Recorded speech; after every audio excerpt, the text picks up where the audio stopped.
Hi നമസ്കാരം, dream മീഡിയയിലേക്ക് സ്വാഗതം. ഇന്ന് നമ്മളുള്ളത് റംബാനിലാണ്. റംബാൻ്റെ മാനേജിംഗ് ഡയറക്ടറായ ബെന്നിയാണ് നമ്മളിന്ന് പരിചയപ്പെടാൻ വേണ്ടി പോകുന്നത്. ഹായ് ബെന്നി ചേട്ടാ, എന്താണ് വിശേഷം? നമസ്കാരം. സുഖം തന്നെ അല്ലേ? സുഖം തന്നെ. ഈ റംബാൻ എന്നുള്ള പേരെന്താണ് കേൾക്കണം? റംബാൻ എന്നുള്ള പേര് സെലക്ട് ചെയ്യാൻ 2-3 കാരണങ്ങളുണ്ട്. അതിനൊരു പ്രധാനപ്പെട്ട കാരണം എന്ന് പറഞ്ഞു കഴിഞ്ഞാൽ ഇവിടെ അടുത്തുള്ളൊരു മലയക്കുരിശ് എന്ന് പറഞ്ഞൊരു ദേവാലയമുണ്ട്. ഓക്കെ. ആ ദേവാലയത്തിൽ ഒരു ഫിനഹാസ് എന്ന് പറഞ്ഞ ഒരു റംബാൻ ജീവിച്ചിരുന്നത്. Okay okay. അത് കേട്ടിട്ടുണ്ട്. ആ റംബാനെ മനസ്സിൽ നമ്മുടെ മനസ്സിൽ ഇപ്പോഴും കിടക്കുന്നുണ്ട്. തീർച്ചയായിട്ടും അത് ആ ഒരു പേര് ഫിനഹാസ് ഇട്ടില്ല എന്നുള്ളൂ. അത് റംബാൻ എന്ന് ഞാൻ അതിനകത്ത് അങ്ങനെ ഇടുമ്പോൾ വേറൊരു രീതിയിലേക്ക് പോകും. അതുകൊണ്ട് റംബാൻസ് എന്ന് പറയുമ്പോൾ അത് തന്നെ കോമൺ നെയിമായിട്ട് അങ്ങോട്ട് പോകുമെന്ന് വിചാരിച്ചിട്ട്. പക്ഷെ എൻ്റെ മനസ്സിലുള്ളത് ആ ചിത്രം തന്നെയാണ്. ഓക്കെ. നമ്മളുടെ ഈ ഒരു സ്ഥാപനത്തിന് പേരുന്ന ശരിക്കും റംബാൻസ് എന്നാണ്. റംബാൻ. പക്ഷേ അതിനകത്ത് നമ്മൾ ബോർഡിൽ എഴുതി വെച്ചിരിക്കുന്നത് ട്രിവാൻഡ്രത്ത് വിഴിഞ്ഞം ആ പ്രദേശത്തുള്ള വിഴിഞ്ഞം ചിക്കൻ ഫ്രൈ എന്ന് പറഞ്ഞു കഴിഞ്ഞാൽ ആ പ്രദേശത്ത്, അതായത് അവിടെ ഒരുപാട് ഷോപ്പുകളുണ്ട്. അപ്പോൾ അങ്ങനെയുള്ള ആ ഷോപ്പുകളിൽ ഒരുപാട് പ്രാവശ്യം ഞാൻ പോയി ഭക്ഷണം കഴിച്ചിട്ടാണ് എനിക്ക് ആ ടേസ്റ്റ് ഇഷ്ടപ്പെട്ടിട്ടാണ്. അതായത് ഒരു അനുഭവമാണ് അല്ലേ? അതെ. ഈ ചിക്കൻ്റെ ഒരുപാട് വിഭവങ്ങൾ ഇപ്പോൾ നിലവിൽ ഉണ്ടല്ലോ, ഷോപ്പുകളുണ്ടല്ലോ. പക്ഷേ ഇതൊരു അനുഭവമായിരിക്കും. കാരണം എറണാകുളം ജില്ലക്കാർക്ക് ഒരു അനുഭവമായിരിക്കും. കാരണം എന്ന് പറഞ്ഞാൽ എറണാകുളം ജില്ലയിൽ ഈ ഷോപ്പ് ഇവിടെ മാത്രമേ ഉള്ളൂ. അത് നിങ്ങൾക്ക് തർപ്പിച്ച് പറയാം. അത് 100% പറയാം. അതായത് ഇവിടെ വിഴിഞ്ഞം ചിക്കൻ അതേ ലെവലിൽ കൊടുക്കുന്നത് ഇവിടെ മാത്രമേ. അതായത് വിഴിഞ്ഞം ചിക്കൻ കഴിക്കണമെന്നുണ്ടെങ്കിൽ വിഴിഞ്ഞത്ത് പോകണ്ട. നമ്മുടെ പുത്തൻകുരിശ് ഈ പറഞ്ഞ സ്ഥലത്ത് വന്നാൽ മതി. പുത്തൻകുരിശ് എന്ന് പറഞ്ഞാൽ കരിമുകളിൽ നിന്ന് പുത്തൻകുരിശ്, അതായത് ഇൻഫോ പാർക്കിന്റെ റോഡാണത്.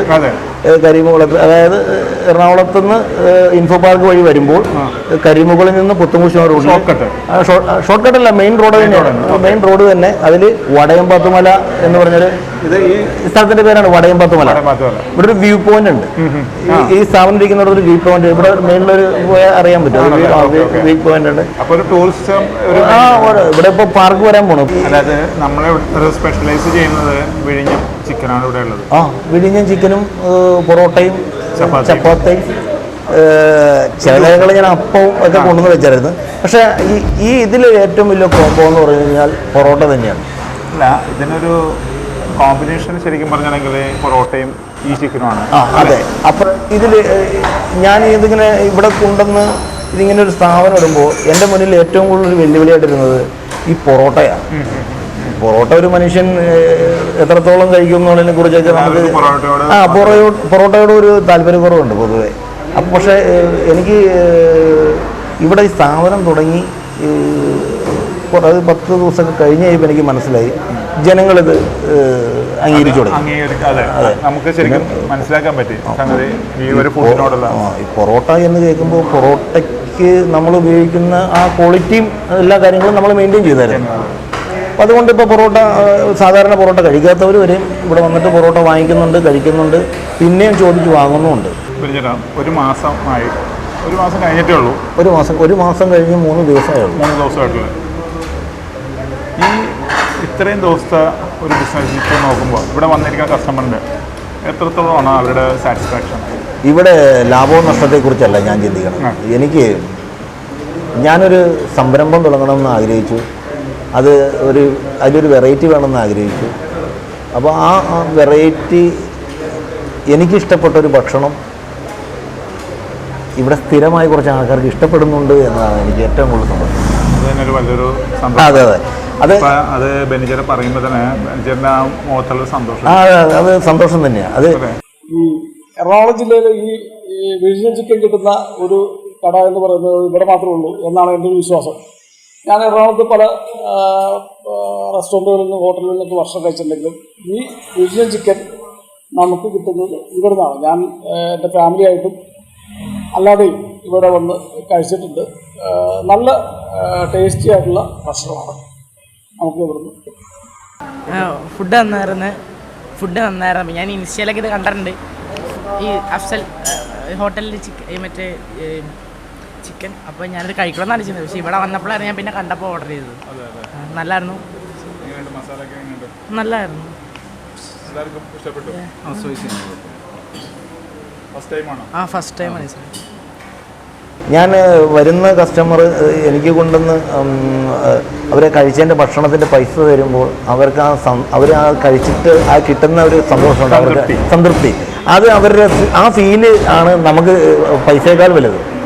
എന്നാലും ഞാൻ ചോദിക്കട്ടെ, ഒരു ഇതേപോലത്തെ ഒരു കെട്ടേ തുടങ്ങുമ്പോൾ ഒരു ഐറ്റംസ് മാത്രം വെച്ചിട്ട് നമുക്ക് നിലനിർത്തി കൊണ്ടുപോകാൻ പറ്റില്ല. പക്ഷേ ബെന്നിച്ചേട്ടൻ ചെയ്തേക്കുന്നത് ഒരു ഐറ്റംസ് മാത്രം, വിഴിഞ്ഞം ചിക്കൻ മാത്രമായിട്ടാണ് ഇപ്പോൾ കൊണ്ടുപോകുന്നത്. അതെന്താണെന്ന് വെച്ച് കഴിഞ്ഞാൽ കൊടുക്കുന്ന ഭക്ഷണം എനിക്കും എൻ്റെ നാട്ടുകാർക്ക് എൻ്റെ കുടുംബത്തിനും കഴിക്കാൻ പറ്റുന്ന രീതിയിൽ കൊടുക്കണം എന്നൊരു ഒരു ചിന്താധികാരനാണ് ഞാൻ. അതിൽ എത്ര കിട്ടണോ എത്ര പോകണോ ഇതൊന്നും ഞാൻ അങ്ങനെ ചിന്തിക്കുന്നില്ല. അല്ല, അത് നമ്മുടെ മനസ്സിൻ്റെ ഒരു സന്തോഷമാണ്. അത് തന്നെ സന്തോഷം. നഷ്ടം എല്ലാവർക്കും നഷ്ടം തന്നെയാണ്, അത് ബുദ്ധിമുട്ടുണ്ട്. പക്ഷേ നഷ്ടത്തിനേക്കാൾ ഉപരി നമ്മൾ കൊടുക്കുന്നത് അതിന് നമുക്ക് എന്നും നമുക്ക് നിലനിൽക്കുന്നതാണെന്ന് ഞാൻ വിശ്വസിക്കുന്നു. തീർച്ചയായിട്ടും. മനസ്സിലായില്ലേ? എല്ലാവരും ബിസിനസ്സായിട്ട് ചെയ്യുന്നുണ്ട്, ഞാനും ബിസിനസ് തന്നെയാണ് ചെയ്യുന്നത്. പക്ഷേ എന്നിലൊരു അങ്ങനത്തെ ഒരു കാഴ്ചപ്പാടുണ്ട്. നമ്മൾ ഈ ഭക്ഷണം കൊടുക്കാൻ നേരത്ത് ഇവിടെ ഞാൻ എൻ്റെ നാട്ടിലെ ഈ സ്ഥാപനം ഇട്ടായിരിക്കുന്നത്, ഞാൻ വേറൊരു സ്ഥലത്തല്ല ഇട്ടായിരിക്കുന്നത്. ഇത് ഞാൻ കൊണ്ടുവന്നേക്കുന്നത് എറണാകുളം സിറ്റിയിലാണ് കൊണ്ടുവന്ന് ഈ സ്ഥാപനം ഇട്ടിരുന്നതെങ്കിൽ അതൊരു ബിസിനസ്സായിട്ടാണ് കൂടെ. ഇത് എൻ്റെ നാട്ടിൽ ഞാൻ കൊണ്ടുവന്നിട്ടിരിക്കുന്ന ഈ സ്ഥാപനത്തിൽ എൻ്റെ നാട്ടുകാർ ഭക്ഷണം കഴിക്കണം, എൻ്റെ കുടുംബക്കാർ കഴിക്കണം, ഞാനായിട്ട് കണക്ട് ചെയ്ത് എല്ലാവരും ഇവിടെ വന്ന് ഭക്ഷണം കഴിക്കണം. അപ്പം അതിൽ എത്രത്തോളം സത്യസന്ധമായിട്ട് ആ ഭക്ഷണം കൊടുക്കാൻ കഴിയും. ചിലപ്പോൾ പലരും കാഴ്ചയ്ക്ക് കുറച്ച് സൗന്ദര്യക്കുറവുണ്ടാകാം, ചിലർ കുറേ ഇതൊക്കെ ചെയ്ത് ഡെക്കറേറ്റ് ചെയ്ത് അതിൻ്റെ ഒന്നും ആവശ്യമില്ലെന്നേ. നന്നായിട്ട് നല്ല രുചിയുള്ള ഭക്ഷണം കൊടുക്കുമ്പോൾ എല്ലാ കസ്റ്റമേഴ്സും അങ്ങനെ തന്നെയാണ് എനിക്ക് മനസ്സിലായത്. ഞാനിവിടെ എന്ത് കാര്യം ചെയ്യുമ്പോഴും അതിനുള്ളൊരു നേരത്തെ മുതലുള്ളൊരു ശീലമായതുകൊണ്ടായിരിക്കാം അത് തന്നെയാണ് ഞാനിപ്പോഴും ഇത് ചെയ്യുന്നത്, ഫോളോ ചെയ്യുന്നത്. അതുകൊണ്ട് ഇവിടുത്തെ കസ്റ്റമേഴ്സ് എല്ലാം അതിൽ തൃപ്തരുമാണ്. ഈ ആദ്യം പറഞ്ഞതുപോലെ തന്നെ ഈ പറഞ്ഞ് കേട്ട് അറിഞ്ഞ് വരുന്നവർ കൂടുതലാണ് ഇവിടെ. അതാണ് പാഴ്സലാണ് ഇവിടെ കൂടുതലും പോകുന്നത്. നമ്മൾ ഇപ്പം നാച്ചുറൽ എണ്ണ തന്നെയാണെങ്കിലും അതിനകത്ത് വെളിച്ചെണ്ണ പ്യൂർ വെളിച്ചെണ്ണ തന്നെയാണ് നമ്മളിത് ഫ്രൈ ചെയ്തെടുക്കുന്നത്. വെളിച്ചെണ്ണയിൽ 20 മിനിറ്റോളം അത് 22 മിനിറ്റോളം ആ ഒരു ടൈം കറക്റ്റായിട്ട് നമ്മൾ കുക്ക് ചെയ്യണം. ടൈമുണ്ട് 22 മിനിറ്റോളം അതിന് നമ്മൾ കുക്ക് ചെയ്താലാണ് ഒരു 10-15 പീസ് ഒരു ചട്ടിയിൽ നിന്ന് നമുക്ക് എടുക്കാൻ പറ്റുള്ളൂ. അതിന് ആ ഫ്ലെയിമിൻ്റെ ഒരു വേരിയേഷൻ ഉണ്ട്. പിന്നെ അതുകൂടാതെ അതിനകത്ത് മസാലകൾ എന്നൊക്കെ പറഞ്ഞു കഴിഞ്ഞാൽ ഞാൻ എൻ്റെ വീട്ടിൽ ഒരു ചെറിയൊരു ഔട്ട് ഹൗസ് ഉണ്ട്, അവിടെ വെച്ച് തന്നെയാണ് നമ്മൾ ഈ മസാല എല്ലാം തയ്യാറാക്കുന്നത്. അതിന് ഇവിടെ കൊണ്ട് നമ്മൾ മാഗ്നേറ്റ് ചെയ്ത് നമ്മുടെ ഇറച്ചി ചിക്കനിൽ മാഗ്നേറ്റ് ചെയ്ത് അതൊരു 5-6 മണിക്കൂർ ആ മാഗ്നേറ്റ് കഴിഞ്ഞിട്ട് വൈകുന്നേരം 5 മണിക്കാണ് ഞങ്ങൾ ഈ കട സ്റ്റാർട്ട് ചെയ്യണം. 5 മണി തൊട്ട് എത്ര മണി വരെ? 5 മണി മുതൽ ഞങ്ങൾ ഈ 3 ബോക്സിൽ കൊണ്ടുവരുന്ന സാധനം തീരുക എന്നുള്ളതാണ് ഉദ്ദേശം. അതാണ് നമ്മുടെ ഇപ്പോഴത്തെ ഒരു കണ്ടീഷൻ. 3 ബോക്സും ചിലപ്പോൾ ഞങ്ങൾ 9 മണിക്ക് നിർത്തി പോകാറുണ്ട്. പറഞ്ഞു കഴിഞ്ഞാൽ തൊട്ടപ്പുറത്ത് ഒരു കഫേ ഉള്ളത് കൊണ്ട് ഞങ്ങൾ 12 മണി 1 മണി വരെയൊക്കെ ഇരിക്കാറുണ്ട്. ഇവിടെ നമ്മൾ ഈ ഐറ്റംസ് തീർന്നു കഴിഞ്ഞാൽ അത് ഈ സ്ഥാപനത്തിന് അത് പിന്നെ ഇവിടെ ഇതിൻ്റെ ഉള്ളിൽ നമ്മളില്ല, സർവീസ് പുറത്ത് നമ്മൾ ഈ കഫേ മാത്രം ജ്യൂസും അങ്ങനെയുള്ള സാധനങ്ങളൊക്കെ ഉണ്ട് അവിടെ. ഇതുണ്ടല്ലോ നമ്മൾ കഴിക്കുന്ന ജ്യൂസ്, അതെ നാച്ചുറൽ തന്നെ. പിന്നെ സ്നാക്സ് ആയിട്ടുണ്ട് അല്ലേ? സ്നാക്സും ഇപ്പോൾ പുതിയതായിട്ട് തന്നെ സ്റ്റാർട്ട് ചെയ്യുന്നത് അല്ലേ? സ്നാക്സ് ഇപ്പോൾ ചെറുകടികൾ ഈ നമ്മുടെ ബജി ഐറ്റംസ്, മുട്ട ബജി, മുളക് ബജി, അതേപോലെ തന്നെ ബ്രെഡ് സമൂസ എന്ന് പറഞ്ഞിട്ട് അതൊരു വെറൈറ്റിയാണ്. അതിൽ പിന്നെ പഴംപൊരി സാധാരണ ഇതിൻ്റെ പ്രത്യേകത എന്ന് പറഞ്ഞു കഴിഞ്ഞാൽ ഇതിലിപ്പോൾ പാചകക്കാരൻ എന്നോട് പറഞ്ഞ് അതിൽ കുറച്ച് കാഴ്ചക്കാർക്ക് അട്രാക്ട് ചെയ്യാനായിട്ട് കുറച്ച് കളറൊക്കെ ചേർക്കാൻ പറഞ്ഞു. ഞാൻ പറഞ്ഞു ആ സംഭവം വേണ്ട, അതൊന്നും വേണ്ടത്. അങ്ങനെ അട്രാക്ഷനിലൊന്നും വന്നിരിക്കുന്ന ഈച്ചകളൊന്നും അല്ല മനുഷ്യർ. ഭംഗി കണ്ടിട്ടില്ല, അല്ല അതിൻ്റെ ഒന്നും കാര്യമില്ല. കഴിച്ച് തന്നെ അവര് തന്നെ പറയണം അല്ലേ? ബാലൻസ് വന്നോട്ടെ എടുത്ത് കളയാം, പക്ഷേ നമ്മൾ വിഷം വേറെ കൊടുക്കരുതെന്നുള്ള ഉദ്ദേശത്തിൽ അതുകൊണ്ട് മാത്രമേ ഉള്ളൂ. ഞാൻ ഈ ഫീൽഡിൽ മാത്രമല്ല, എനിക്ക് 1-2 വേറെ കൺസ്ട്രക്ഷൻ മേഖലയൊക്കെ ഉണ്ട്. അപ്പോൾ ഞാൻ ഈ ഒരു കൺസ്ട്രക്ഷൻ മേഖലയിലായിരുന്നു എൻ്റെ ഞാൻ ഈ മേഖലയിൽ ആദ്യമായിട്ടാണ്. അപ്പോൾ ഈ ഒരു മേഖല തിരഞ്ഞെടുക്കാൻ എന്താണ് കാര്യം? ഇതൊരു മേഖല തിരഞ്ഞെടുത്തതൊന്നുമല്ല, ഇത് ആകസ്മികമായി വന്നു കേട്ടതാ.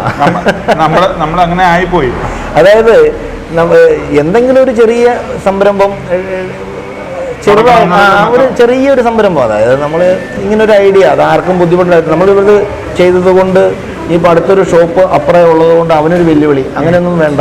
നമ്മളൊരു പുതിയ ഐറ്റം, പുതിയൊരു എങ്ങുമില്ലാത്ത ആർക്കും ഒരു ബുദ്ധിമുട്ടില്ലാത്ത ഒരു സ്ഥാപനത്തിനും ഈ സ്ഥാപനമായിട്ട് കമ്പയർ ചെയ്യേണ്ട കാര്യമില്ല എറണാകുളം ജില്ലയിൽ. അതെ, അത്രയുള്ളൂ.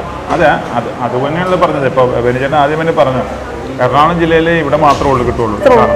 അത്രേ ഉള്ളൂ. ഈ ഒരു സാധനം കഴിക്കാൻ വേണ്ടി നമ്മുടെ പുത്തൻകുരിശ് വേണം. പുത്തൻകുരിശിൽ വടയും അല്ലേ? അപ്പോൾ ഇതിനകത്ത് നമ്മൾ നമ്പർ കൊടുക്കുന്നുണ്ട്. നിങ്ങൾക്ക് ഏത് ടൈമിന് വിളിച്ചാലും, ഏത് ടൈമിലല്ല, വൈകിട്ട് 5 മണിക്ക് ശേഷം, 5 മണിക്ക് ഏകദേശം ഒരു 12 മണിക്ക് ഉള്ളിലും ഫുഡ് ഏകദേശമൊക്കെ തീരുന്നുണ്ട്. ആ റേഞ്ചിലുള്ളൂ, ഓവർലോഡൊന്നും ഇല്ല, എന്നാലും ആ റേഞ്ചിൽ നമുക്ക് ഉണ്ടാവുള്ളൂ. പിന്നെ അത് കഴിഞ്ഞ് കഴിഞ്ഞാൽ പിന്നെ സ്റ്റാഫുകൾക്കാണെങ്കിലും നമുക്കാണെങ്കിലും ഒരു വിശ്രമം വേണമല്ലോ. പിന്നെ കോൺട്രാക്ട് മേഖലയിലാണെന്ന് പറഞ്ഞല്ലോ. ഇപ്പോൾ ഒരു പുതിയതായിട്ട് ഒരു മാസമായിട്ട് ഒരു ബിസിനസ് സ്റ്റാർട്ട് ചെയ്യുന്ന പറഞ്ഞു. ചെറുതായിട്ടൊക്കെ അറിയാൻ പറ്റുമായിരിക്കും. അതുപോലെ തന്നെയാണ് ചോദിക്കുന്നത്, ഒരു ബിസിനസ്സുകാരന് വേണ്ട ക്വാളിറ്റി എന്തൊക്കെയാണ്? ഏറ്റവും വലിയ ക്വാളിറ്റി അതിലൊരു സത്യം. 100% ഒന്നും സത്യസന്ധമായിട്ട് ആർക്കും ബിസിനസ് ചെയ്യാൻ പറ്റില്ല എന്ന് എല്ലാവർക്കും അറിയാം. പക്ഷേ അതിലൊരു നീതിപൂർവമായിട്ട് കൈകാര്യം ചെയ്യാൻ പറ്റുന്ന ചില കാര്യങ്ങളുണ്ട്. അത് ചെയ്യുമ്പോൾ ഇതിലൊരു ദൈവീകത ഉണ്ടാവും. അതുപോലെ തന്നെ ഞാൻ വേറെ കാര്യങ്ങളൊക്കെ അറിഞ്ഞു. എന്താണ് പറയുക, നിങ്ങൾ ഒരു കലാകാരനും കൂടിയാണെന്ന് അറിഞ്ഞു. ഒത്തിരി സിനിമകളിൽ ഒത്തിരി വേഷങ്ങൾ ഒത്തിരി സിനിമകളിലൊന്നുമില്ല, 1-2 സിനിമകളിലുണ്ട്. അത് അനീഷ് ഉപാസന സംവിധാനം ചെയ്ത ജാനകി എന്ന് പറഞ്ഞ സിനിമയിൽ, അതിൻ്റെ ആ തുടക്കത്തിൽ തന്നെ ഷൈജു കുറുപ്പ് വന്ന ആ ഓഫീസിലേക്ക് വരുമ്പോൾ ആ ഓഫീസറായിട്ട് ഒരു ചെറിയ റോള് കിട്ടിയിട്ട് കുറച്ച് ഡയലോഗൊക്കെ ഉണ്ട് അതിൽ. പിന്നെ അതുപോലെ തന്നെ ഇപ്പോൾ ഈ അടുത്ത മാസം റിലീസാവണം ദിലീപിൻ്റെ പ്രിൻസ് ആൻഡ് ഫാമിലി എന്ന് പറഞ്ഞു കഴിഞ്ഞാൽ ഒരു പടമുണ്ട്, അതിനകത്തുണ്ട്. പിന്നെ 1-2 ഇതിലേക്ക് നമ്മൾ ഉണ്ടായിരുന്നു, അതൊന്നും പുറത്തിറങ്ങിയിട്ടൊന്നുമില്ല. ഇപ്പോൾ ജാനകിയാണ് ഇതിൻ്റെ പ്രത്യേകത എന്ന് പറഞ്ഞു കഴിഞ്ഞാൽ ഞാനൊരു നാടകപ്രേമിയാണ്. നാടകം എന്ന് പറഞ്ഞാൽ പ്രാന്തായിട്ട് അഭിനയിച്ചിട്ടുണ്ടോ? പിന്നെ നാടകം 8ാം ക്ലാസ് മുതൽ നാടകത്തിന് പറയുക, ദോഷനാടകത്തിൽ കളിച്ചിട്ടുണ്ട്. ഓക്കെ, അപ്പോൾ ഇത്രയും കാര്യങ്ങളൊക്കെ നമ്മളിപ്പോൾ സംസാരിച്ചു. ഇനി ഫാമിലിയിലേക്ക് പോവാം. എത്രത്തോളമാണ് ഫാമിലിയുടെ സപ്പോർട്ട്? ഫാമിലി ഫുൾ സപ്പോർട്ടല്ലേ. ഫാമിലി എൻ്റെ അപ്പനും അമ്മയും ഭാര്യയും മക്കളും എല്ലാം എന്ന് പറഞ്ഞു കഴിഞ്ഞാൽ കൂട്ടുകുടുംബമാണ്. അതിന് എല്ലാത്തിനും സപ്പോർട്ട് എന്ന് പറഞ്ഞു കഴിഞ്ഞാൽ അതൊരു ചെറിയ സപ്പോർട്ടല്ലേ. എല്ലാവർക്കും എല്ലാ കാര്യങ്ങൾക്കും. ആരൊക്കെയുണ്ട് വീട്ടിൽ? എൻ്റെ അപ്പച്ചനുണ്ട്, അമ്മച്ചുണ്ട്, ഭാര്യ, 2 മക്കൾ. എന്ത് ചെയ്യുന്ന മക്കളൊക്കെ? ഒരാൾ +2 പഠിക്കുന്നു, ഒരാൾ 8 ഇപ്പോൾ 9ലേക്ക്. പിള്ളേർ നമ്മൾ ഇപ്പോൾ അപ്പൻ്റെ കൂടെ ഇവിടെ വന്ന് ഇപ്പോൾ തുടങ്ങിയിരിക്കുന്ന കഫേയിൽ സപ്പോർട്ട് ചെയ്യാറുണ്ട്. പിള്ളേരും വൈഫും എല്ലാം എപ്പോഴും ഇവിടെ വന്ന് നമ്മുടെ കൂടെ ഉണ്ട് അല്ലേ. ഞാനതല്ല ആദ്യം വരെ പറഞ്ഞത്, ഇവിടെ 2 വിഭവം ഉള്ളൂ എങ്കിൽ തന്നെയും ഈ ഭക്ഷണം എൻ്റെ കുടുംബത്തിലുള്ളവരും കഴിക്കുന്നതാണ്. കഴിക്കണം മാത്രമല്ല, നമ്മുടെ ഇവിടുത്തെ സമയം കിട്ടുമ്പോൾ എല്ലാ രീതിയിലുള്ള സപ്പോർട്ടും എല്ലാ രീതിയിലും നമ്മുടെ കൂട്ടത്തിൽ ഉണ്ട്. അപ്പോൾ ഒരു ഫ്യൂച്ചർ പ്ലാൻ എന്താണ്? നമുക്കിതൊന്ന് ഡെവലപ്പ് ചെയ്യണം. അതിനെ ഡെവലപ്പ് ചെയ്യാന്ന് പറഞ്ഞു കഴിഞ്ഞാൽ നമുക്ക് ഇവിടുത്തെ ബിസിനസിന്റെ നോക്കിയിട്ട് വേണം നമുക്ക് ബാക്കിയുള്ള കാര്യങ്ങൾ. അതായത് ഇപ്പോൾ ഒരു മാസം അറിയാൻ പറ്റില്ല. ശരിക്കും പറഞ്ഞൊരു 5-6 മാസം കഴിഞ്ഞാലാണ് നമുക്ക് ഇവിടുത്തെ പൾസ് അറിയാൻ പറ്റും. അതറിയില്ല, ഒരു പൾസ് അറിഞ്ഞിട്ട് ബാക്കിയുള്ള കാര്യങ്ങൾ പിന്നീട് തീരുമാനിക്കാം. ആഡ് ചെയ്യണോ എന്തെങ്കിലും അടുത്തെന്തെങ്കിലും വെറൈറ്റി ആഡ് ചെയ്യണോ ഈ മേഖലയിൽ. അതെ, മറ്റുള്ള മേഖലകളിൽ നമ്മൾ അതെ അതല്ല, ഈ മേഖലകളിൽ പിന്നെ എന്താ ചെയ്യേണ്ടതെന്നുള്ള കാര്യം നമുക്ക് അതെ കുറച്ച് കഴിഞ്ഞിട്ടേ തീരുമാനിക്കാൻ പറ്റുള്ളൂ. അപ്പം എന്തായാലും ചേട്ടാ, കൂടുതൽ ബിസിനസ് ഉണ്ടാകട്ടെ എന്ന് പ്രാർത്ഥിച്ചുകൊണ്ട്, അത് നമ്മുടെ ഈ സ്ഥാപനം ശരിക്കും പറഞ്ഞിട്ടുണ്ടെങ്കിൽ ഈ വിഴിഞ്ഞം ചിക്കൻ അല്ലേ, വിഴിഞ്ഞം ചിക്കൻ ഫ്രൈ അത് ശരിക്കും പറഞ്ഞിട്ടുണ്ടെങ്കിൽ ഒരു ആ പേരിൽ തന്നെ ഉണ്ട് അതിൻ്റെ ക്വാളിറ്റി അല്ലേ. അത് പേരിൽ എൻ്റെ ക്വാളിറ്റി പേരിൽ തുടങ്ങുന്നത് റംബാൻ എന്നുള്ള പേര് തന്നെയാണ്. അതെ, റബ്ബാൻ. അതും രണ്ടും കൂടി ചേരുമ്പോൾ ഉണ്ടല്ലോ, അത് തന്നെ, അത് രണ്ടും കൂടി ചെല്ലുമ്പോൾ നല്ല മസാല, അതൊരു മസാല തന്നെയാണ്. അതെ അതെ. അതായത് കൂടുതൽ ബിസിനസ്സും എന്താ പറയാ, അടുത്ത ഫ്രാഞ്ചൈസികൾ ചെയ്യാനുള്ള ഒരു ഭാഗ്യം കൂടി കിട്ടട്ടെ എന്ന് പ്രാർത്ഥിച്ചുകൊണ്ട് ഓക്കെ, സന്തോഷം. ഒരു കാര്യം ചോദിക്കട്ടെ, ഇപ്പോൾ ന്യൂജൻ കാലഘട്ടമാണല്ലോ, ഈ കണ്ടുകൊണ്ടിരിക്കുന്ന പ്രേക്ഷകർക്ക് കൊടുക്കാവുന്ന ഒരു മെസ്സേജ് എന്താണ്? ഡ്രീം മീഡിയ പ്രേക്ഷകർക്ക് കൊടുക്കാവുന്ന ഒരു മെസ്സേജ്? എനിക്ക് അങ്ങനെ പ്രത്യേകിച്ച് എൻ്റെ ജീവിതം കൊണ്ടൊരു മെസ്സേജൊന്നും ആർക്കും കൊടുക്കാൻ പറ്റില്ല. എൻ്റെ വാക്കുകളിലൂടെ കൊടുക്കാൻ പറ്റുമോ എന്ന് എനിക്കറിയില്ല. എന്നാൽ പോലും എനിക്ക് പറയാനുള്ള ഒരു കാര്യം ഞാൻ പറയാം. നമ്മൾ എന്ത് പ്രസ്ഥാനത്തിലാണ് ഇറങ്ങിച്ചെല്ലുന്നത്, അല്ലെങ്കിൽ എന്ത് ബിസിനസ്സിലാണ് ഇറങ്ങിച്ചെല്ലുന്നത്, അതിൻ്റെ ആ ഒരു സംരംഭത്തിൽ എന്താണ് നടക്കുന്നത് എന്ന് ആ സംരംഭകൻ അറിഞ്ഞിരിക്കണം. ഒരു ഹോട്ടൽ ഫീൽഡാണെങ്കിൽ അവൻ ഗ്രൗണ്ട് മുതൽ ടേബിള് മുതൽ എല്ലാം ക്ലീൻ ചെയ്യാൻ വരെ അദ്ദേഹം അറിഞ്ഞിരിക്കണം. അല്ലാതെ നേരിട്ട് പോയി ആ ചെയറിൽ കയറി നിന്നുകൊണ്ട് പൈസ മേടിച്ചില്ല ഉദ്ദേശത്തിൽ ഇരുന്നാൽ ആ സ്ഥാപനം പൊടിപോകും. അപ്പോൾ അതുകൊണ്ട് അങ്ങനെ ഒരു മനസ്സ് പരുവപ്പെടുത്തി എടുക്കുകയാണെങ്കിൽ നമുക്ക് എവിടെയും ഒരു അതായത് ഇവിടെ ഇരിക്കുന്ന തൊഴിലാളികളോ അല്ലെങ്കിൽ വേറെ ഒരു ആളോ നമ്മളെ തോൽപ്പിക്കാൻ പറ്റില്ല. അതുമാത്രമല്ല, നമുക്ക് ദോഷം ഉണ്ടാവില്ല എന്നാണ് എനിക്ക് മനസ്സിലാക്കാൻ കഴിഞ്ഞത്.